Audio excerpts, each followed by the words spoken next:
boa noite. Você sabe onde fica a Geórgia? O Globo Repórter de hoje nos leva a um país distante e surpreendente. Das montanhas geladas do Cáucaso às praias do Mar Negro, paisagens inacreditáveis. Vamos conhecer uma cidade escavada na rocha, alcançar o território de um dos cães mais raros do planeta, o pastor caucasiano. Para chegar ao topo das montanhas, nossa equipe viajou por estradas de alto risco. Lá em cima, uma cidade medieval, construções com quase 1000 anos. O que dizer das danças com espadas e facas? Da capital, que mistura o antigo e o moderno. Tudo isso faz parte da história de um povo cristão que produz vinho há 8000 anos e se libertou do regime soviético há apenas 25 anos. Diz uma lenda que quando Deus dividiu a terra e deu um pedaço para cada povo, esqueceu-se da Geórgia. Para se desculpar, deu a sua própria parte para os georgianos.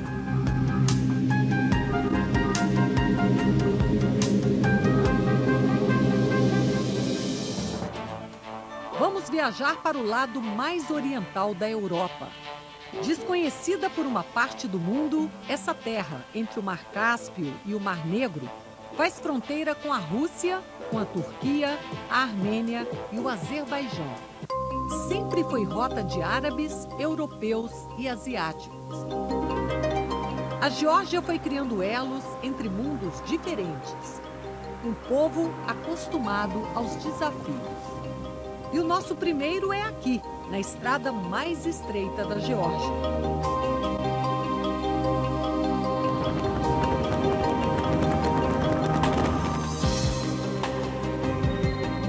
É o caminho para encontrar a região de Svanetia, um dos pontos mais altos do país, na fronteira com a Rússia. Logo no começo da subida, um sinal do que vem por aí. Árvores que ameaçam cair são derrubadas para evitar acidentes. É uma pista de mão dupla, sem acostamento. E é preciso habilidade para dividir a pista com carros e vacas sossegadas, sem pressa alguma. De um lado o rochedo e do outro um precipício. O conforto vem da beleza do Cáucaso, que vai aparecendo em alguns pedaços da estrada. Mas o perigo não cessa. A água da chuva e do degelo das montanhas vai descendo em cachoeiras e minando a estrutura de estradas e de túneis. Para diminuir o risco, muitas obras no caminho, mas o trânsito não para.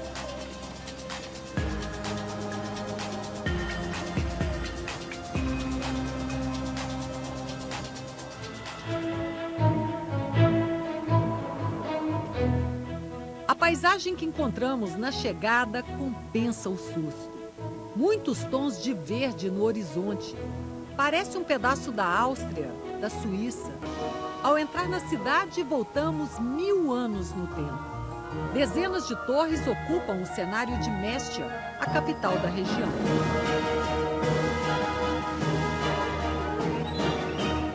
Essas torres foram construídas entre os séculos 9 e 12. Todas ainda pertencem a uma autêntica família Svan, que foram os primeiros moradores desse lugar. As torres tinham muitas funções: armazenar comida, proteger contra as avalanches de neve das montanhas do Cáucaso. Hoje elas são a principal atração aqui da Svanetia, uma das regiões mais lindas da Geórgia. Quando a noite chega, as luzes tornam ainda mais lindas as torres. Estamos a 1.500 metros acima do nível do mar.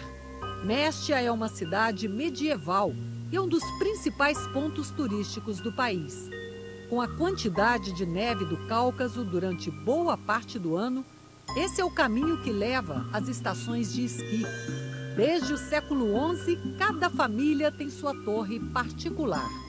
E elas passam de pai para filho, não podem nunca ser vendidas.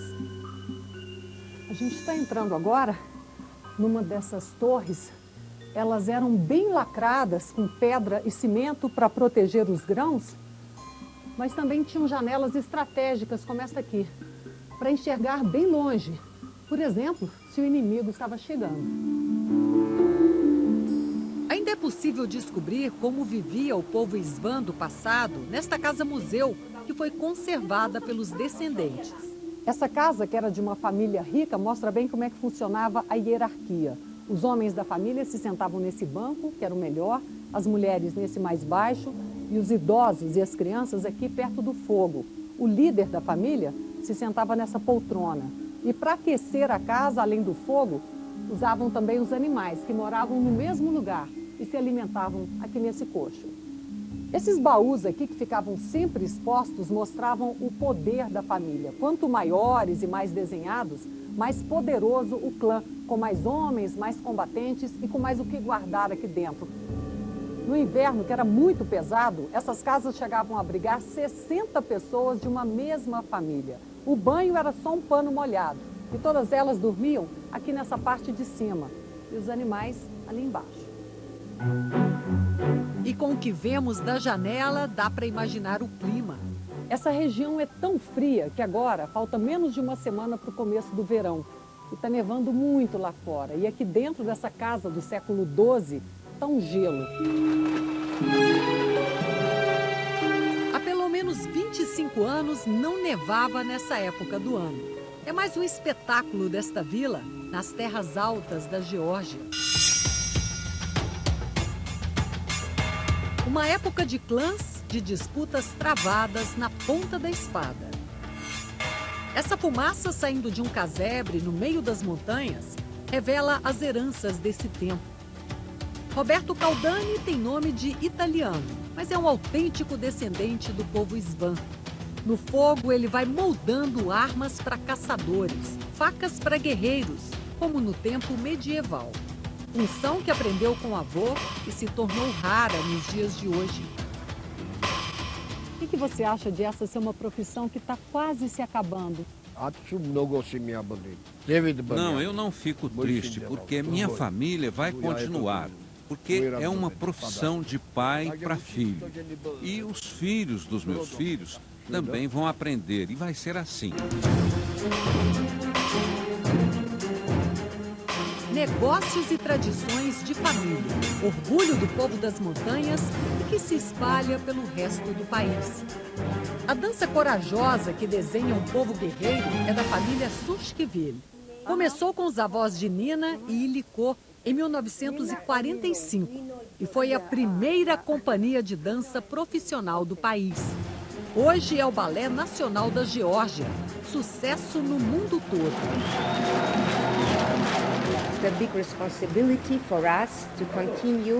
É uma grande responsabilidade para nós, como terceira geração, criar novas danças e manter nossa cultura e tradição na dança georgiana, que ficou muito popular em nosso país. Então, nosso nome de família, Surshkivili, que é o nome da companhia, é conhecido não só no nosso país, mas no mundo todo. Nós viajamos muito pelo mundo e ainda somos sucesso. O que você sente representando o seu país? Esta é a melhor parte de ser uma dançarina folclórica e fazer parte desse grupo. Porque você mostra para muitas pessoas como você é, como são belas as mulheres da Geórgia, como são grandes os homens georgianos. Então, este é um sentimento muito prazeroso. That's very, very pleasant feeling. As lutas representadas na dança ajudaram a construir este país. A capital Tbilisi carrega as marcas de muitas épocas. O antigo e o moderno posam juntos. A Ponte da Paz é grandiosa e futurista. E as varandas do século XIX, com madeiras bordadas, são uma característica da cidade. Mosteiros, mesquitas e a estátua de São Jorge vão contando a história de influências religiosas onde prevaleceu a liberdade.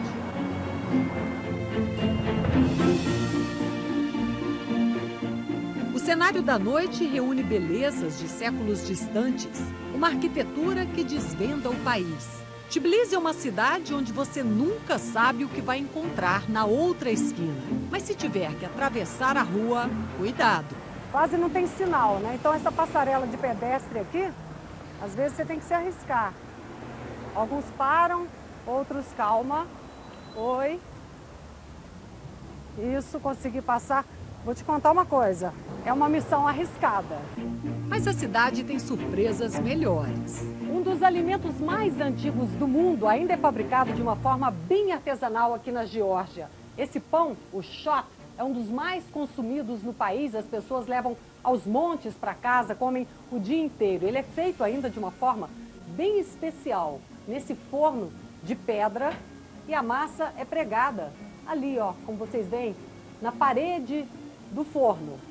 Mais ou menos uns 10 minutos até ficar assado. E em muitos cantos daqui, tradição se mistura a histórias mágicas, como a do rei Vakhtang. Ele foi um dos guerreiros mais importantes dessa terra desde o século V, quando a Geórgia ainda era o reino da Ibéria. Conta a lenda que o rei Vakhtang caçava com seu falcão quando eles abateram uma ave que caiu no chão e ficou rapidamente cozida. É que ela tinha caído numa fonte de água quente. Impressionado, o rei decidiu criar aqui uma cidade. Assim nasceu Tbilisi. E essas mesmas fontes quentes ainda abastecem as saunas da capital da Geórgia. Há muitos séculos, as saunas atraem turistas para o coração da capital. As fontes quentes do rei Vakhtang têm água sulfurosa, que tem um cheiro forte de enxofre, mas são indicadas para o tratamento de reumatismo, diabetes, asma, inflamações.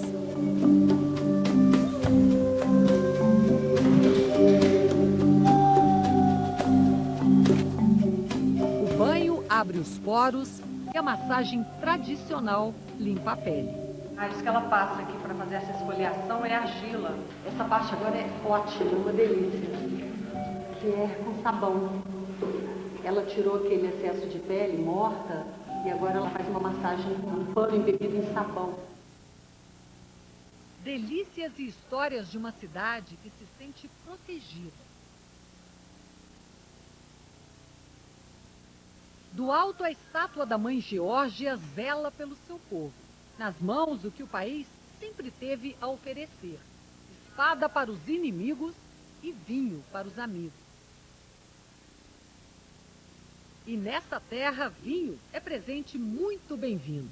O cartão de visitas da Geórgia. Foram os cientistas alemães que identificaram a data. O primeiro vinho daqui foi produzido há 8.000 anos. Todas essas tampas de pedra aqui no chão guardam um dos grandes orgulhos do povo da Geórgia. Embaixo de cada uma delas tem um pote de argila grande chamado kivevre. A uva inteira é jogada aqui dentro e fica fermentando por mais ou menos uns 3 meses. Esse é o método de fermentação mais antigo que existe no mundo. E o kivevre é justamente o diferencial do vinho georgiano. E há sempre um kivevre sendo aberto para comemorar o que quer que seja. Aqui é para celebrar as novidades. Se os vinhos mais antigos do mundo surgiram na Geórgia, os mais novos querem ganhar espaço nesse cenário. Os festivais anuais promovem os vinhos jovens e vêm de todos os cantos do país. Cores e sabores variados que se preparam para conquistar o mundo. A região de Kakhétia foi a pioneira. É onde está a maioria dos vinhedos e a principal rota dos vinhos. Nas grandes fábricas, olhos curiosos dos turistas acompanham as etapas de preparação do vinho para a exportação.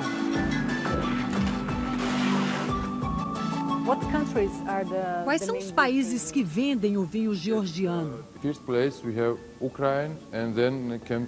Primeiro, Ucrânia, depois Estados Unidos, Alemanha, depois Rússia, Cazaquistão e Japão. Mas o nosso maior exportador não exporta mais que 15% da produção. Na Geórgia, nós vendemos 10% da nossa produção, porque o povo georgiano é pobre e não pode comprar. O povo produz seu próprio vinho. Sim, certo. toda a família tem quivevres em casa e produz o vinho em estilo georgiano em casa. É assim na casa de Zurab e Dolly. A parreira é cuidada com carinho. Produzir o vinho é mais que tradição. Para eles é questão de saúde. Subtar. This is very clean, 100% natural. Subtar natural. Natural, yeah. O que ela está dizendo é que produz, que eles preferem o vinho deles, claro, porque é 100% natural, produzido aqui, muito melhor do que qualquer outro vinho que qualquer pessoa conheça por aí. É aqui nesse porão da casa que o seu Zura fabrica o vinho dele de uma forma bem artesanal e bem antiga. Toda a uva que ele colhe, traz para essa máquina, espreme bem e joga direto dentro desses 3 quivevres aqui, que são os 3 potes. Aí a uva fica aqui mais ou menos uns 3 meses naquele processo de fermentação e está pronto o vinho da casa. Cheers! Gauma juice. Brasília says gauma juice. Sakartvelo says. For Brazil and for Georgia. For Brazilians and for Georgians, para os brasileiros e para os georgianos. Ele está dizendo, então, foi um brinde feito, então, a essa relação que existe do Brasil com a Geórgia, para que as pessoas conheçam o vinho georgiano, ouvindo a música brasileira e tomando o vinho desse país. E são pessoas muito agradáveis e eles querem que a gente se sinta bem em casa aqui. So, Cheers. Gauma juice. saúde! Uma cidade inteira escavada nas rochas. E o misterioso pastor caucasiano, um cão capaz de enfrentar lobos e ursos. É daqui a pouco.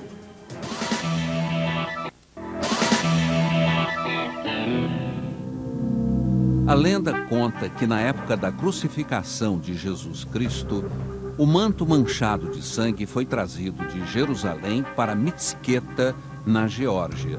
Elias, um judeu, comprou o manto de um soldado romano e trouxe para sua terra natal. A irmã de Elias, Sidônia, sentia uma energia tão forte no manto que jamais se separou dele, mesmo na sua morte. Foi enterrada com o manto. Esse lugar é sagrado para os georgianos. Os moradores daqui foram os primeiros a se converter ao cristianismo. Santa Nina da Capadócia trouxe a história da crucificação de Cristo e os seus ensinamentos. Os cristãos vinham de Jerusalém para Mitsqueta, viajavam durante meses, percorrendo os quase 2.000 quilômetros que separam as duas cidades. A guia local conta a história do manto com muita empolgação. Jesus Christ rose here buried inside. O manto de Jesus Cristo foi enterrado aqui dentro no primeiro século. Buried here, buried 1st century AD.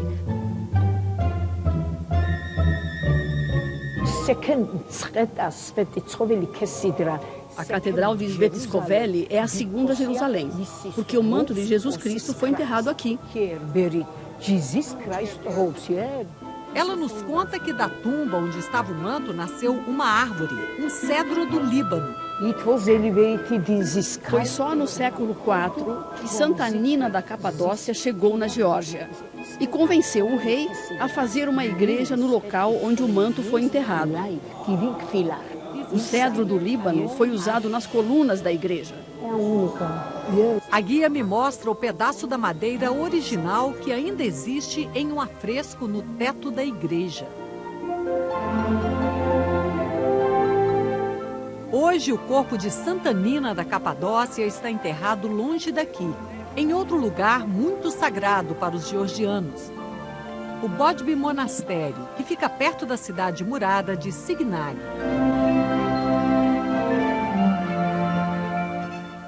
Neste monastério, que nesta pequena igreja de São Jorge, está o corpo de Santa Nina da Capadócia. Todos os anos, milhares de fiéis vêm até aqui homenagear a santa que evangelizou a Geórgia. O corpo dela está aqui.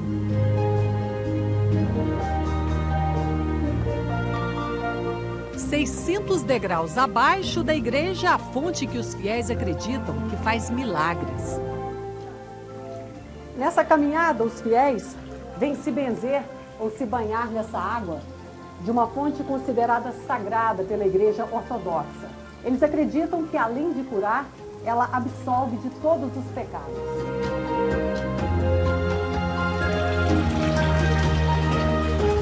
E a devoção em Santa Nina da Capadócia atrai muitos credos. A russa é muçulmana e acredita na fonte sagrada.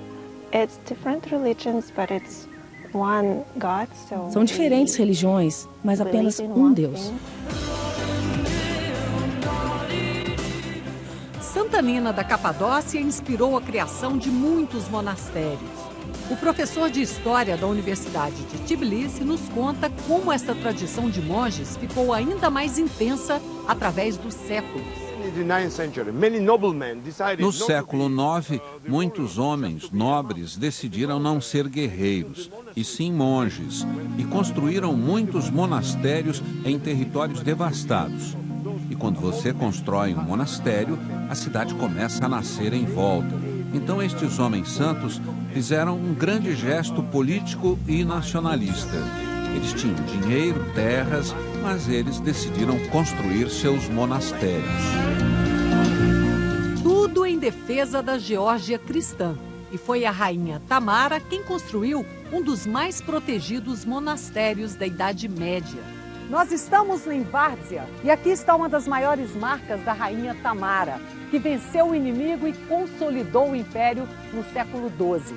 Grande parte dessa vitória foi atribuída a uma ideia que ela teve. Foi a construção dessa cidade na rocha, onde os inimigos não conseguiam chegar e, quando chegavam, se perdiam no labirinto.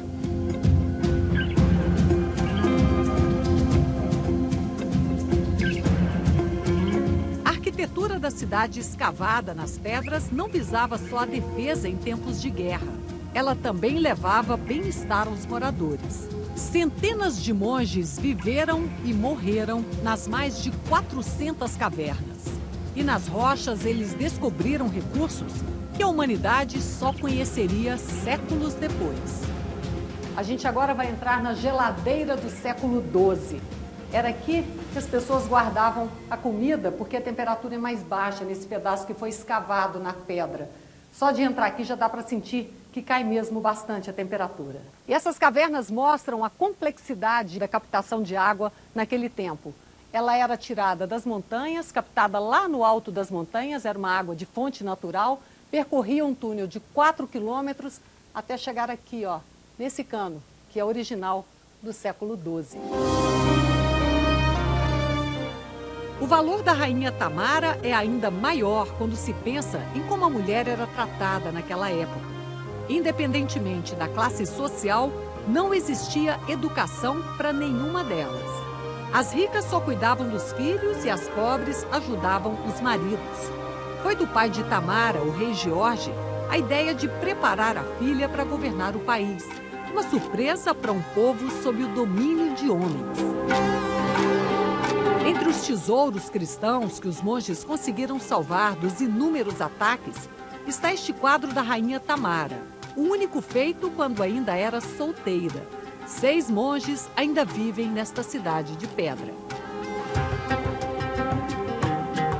Por toda a Geórgia, os monastérios são territórios sagrados. Quase sempre ficam em lugares de difícil acesso e muito altos, mais perto do céu. Passamos por dentro de rios para chegar a este do século VI. O dever dos monges aqui é proteger esta bola de pelo, o pastor caucasiano. Olha, isso aqui é quase como puxar um boi. Ele pesa 100 quilos. E esse aqui é conhecido como gorducho. Ele é o campeão da Geórgia, já ganhou muitos prêmios. E ele é bem mansinho.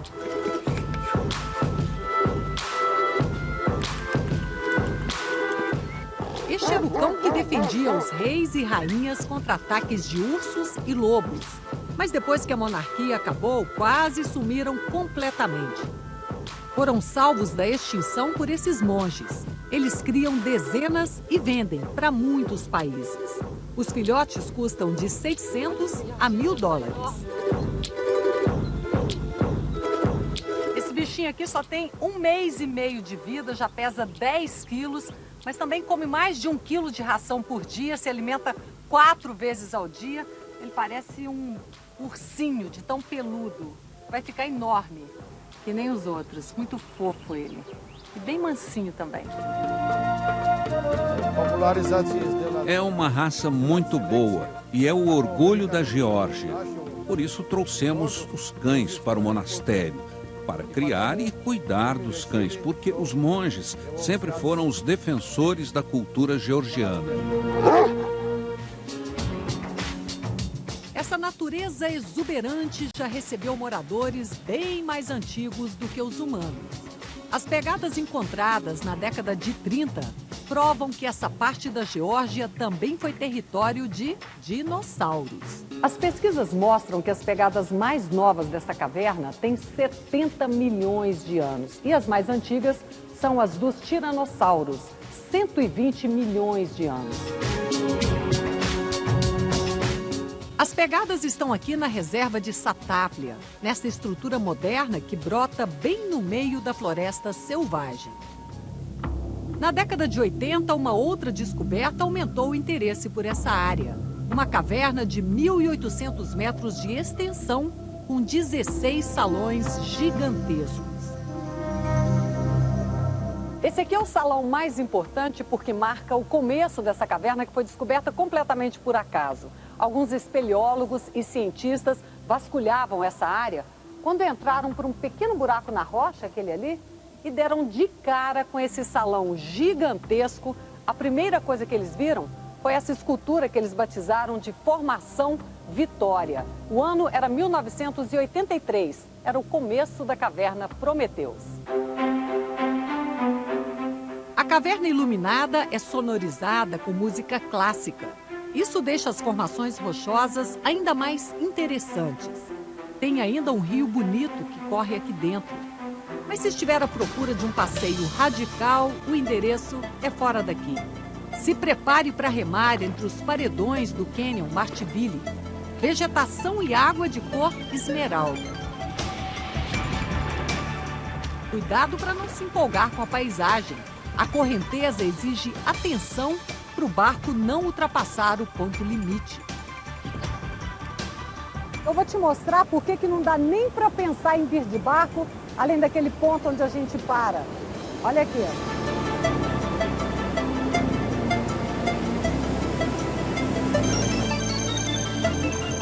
Das plataformas dá para admirar os labirintos do Canyon.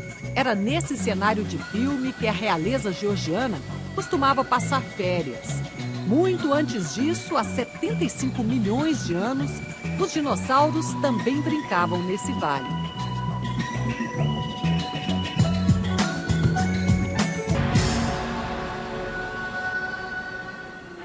A praia de pedras do Mar Negro e a beleza das montanhas que separam a Geórgia da Rússia. É daqui a pouco.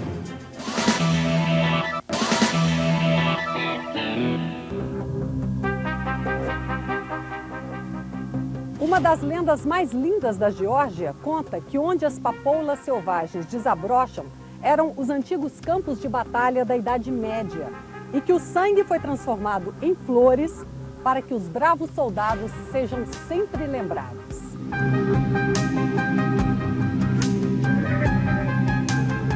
Flores que embelezam um país que serviu de passagem para muitos conquistadores.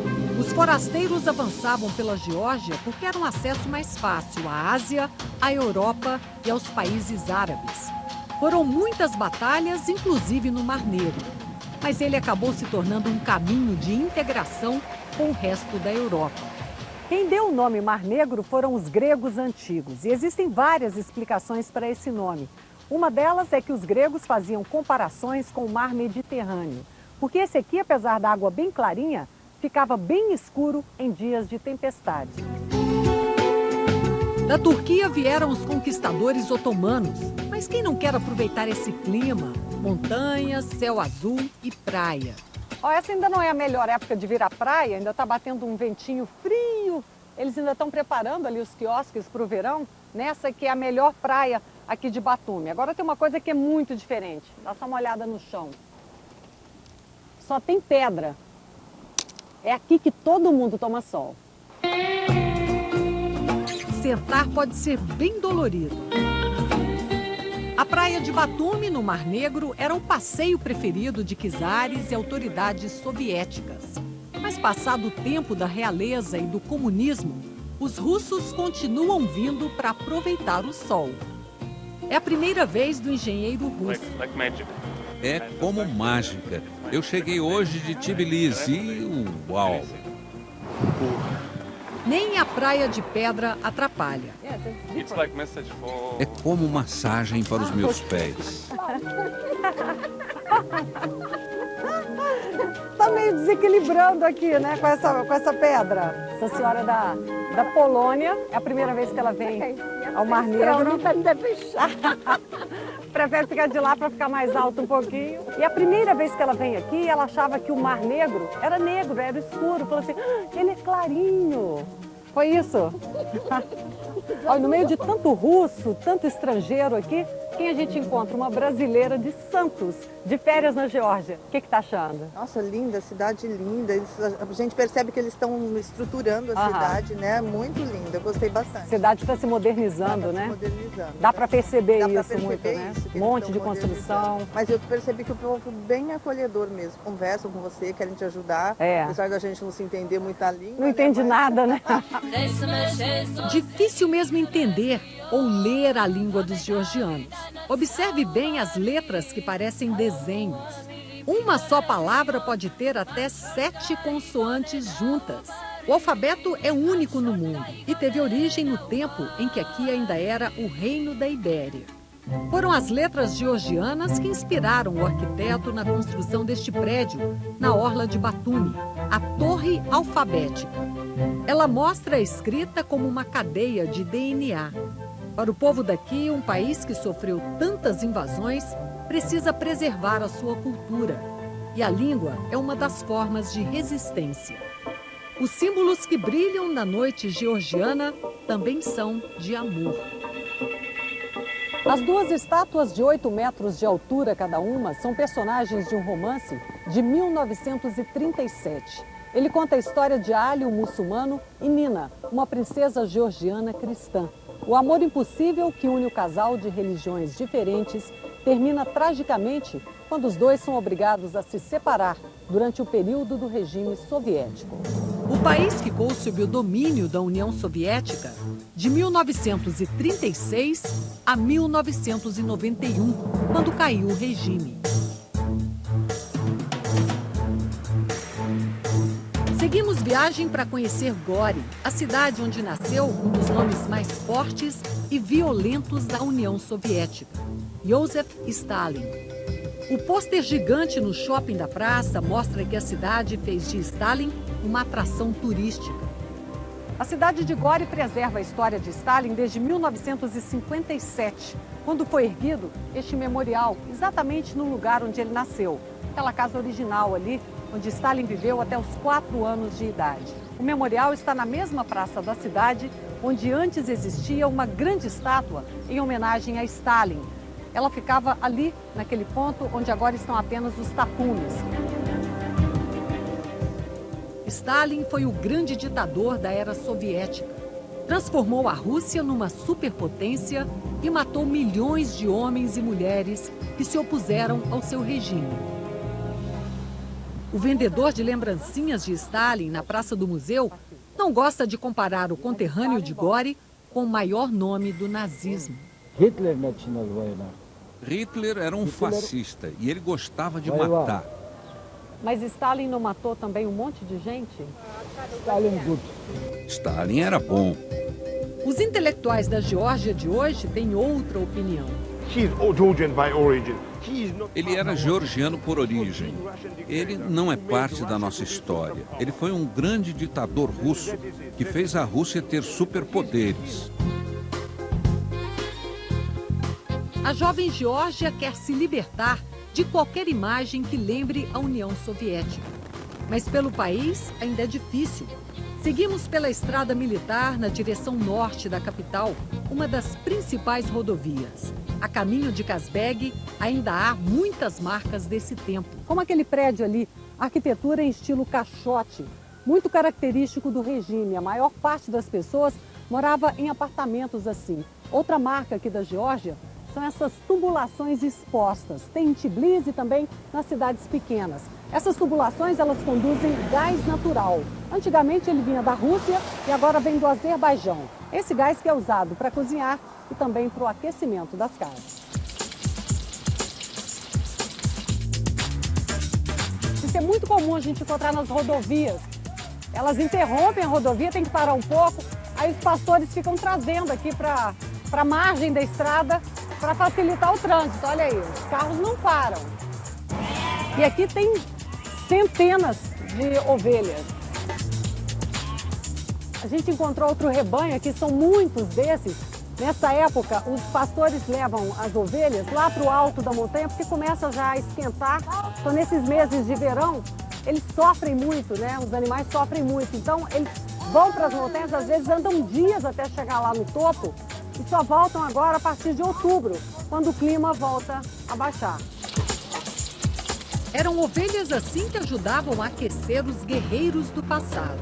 As roupas com a pele delas ainda são vendidas na beira da estrada, no Forte Ananuri. Um jeito de preservar a memória de lutas.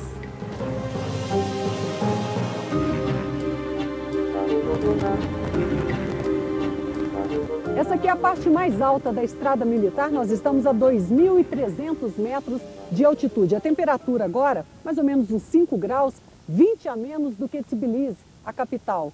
A gente está bem perto do topo das montanhas do Cáucaso, ainda bem nevadas. Isso mostra os contrastes da Geórgia.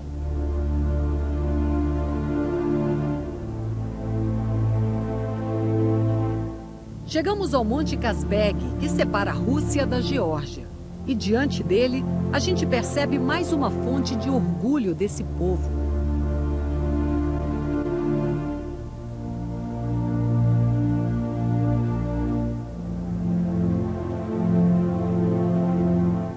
O que impressiona muito aqui na Igreja da Santíssima Trindade, encravada no alto dessa montanha gelada, é a sua capacidade de resistência ao tempo.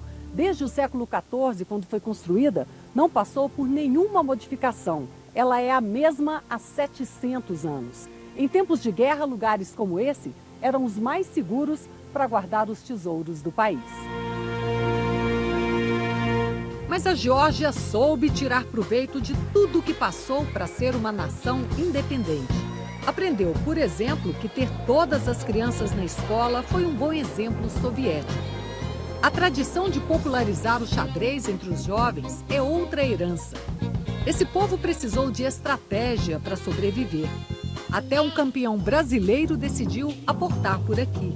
Alex Fier é um dos 5 melhores jogadores de xadrez do Brasil. Há 5 anos vive em Tbilisi com a mulher, que é georgiana, e o filho. Mais um visitante dessa terra que acolhe a todos com muito carinho. O xadrez tem uma tradição muito forte na Geórgia, porque desde a época da União Soviética, várias campeãs mundiais femininas e muitos jogadores fortes eram daqui. O título mundial feminino ficou por 30 anos na Geórgia e por várias vezes a equipe olímpica também era toda georgiana. Então isso criou uma popularidade do esporte no país. Eu falo que eu jogo xadrez e o pessoal acha que é uma coisa legal. E no Brasil, normalmente, perguntavam, mas e aí, para viver, o que você faz? E dá para viver, lógico. Sim, dá para viver tranquilamente. É assim também, tranquilamente, que toda a Geórgia quer viver. A última guerra ainda está fresca na memória desse povo. Em 2008, o estado da Ossétia do Sul declarou independência e foi apoiado pela Rússia. As bandeiras da União Europeia sinalizam o desejo da Geórgia de se juntar ao grupo. Mas primeiro vai ter que arrumar a casa e acabar com as áreas de conflito. Nós queremos ser um país moderno, onde todas as liberdades são garantidas e integrar-se local e globalmente. O que a Geórgia quer esquecer sobre o passado? Nosso passado soviético. A Nova Geórgia é um país jovem, se livrou do regime soviético há apenas 25 anos. Talvez por isso dê tanto valor às festas, à diversão. Muita música, muita comida, muito vinho. Uma farra que começa com dança típica E de repente tá todo mundo celebrando a vida e a liberdade.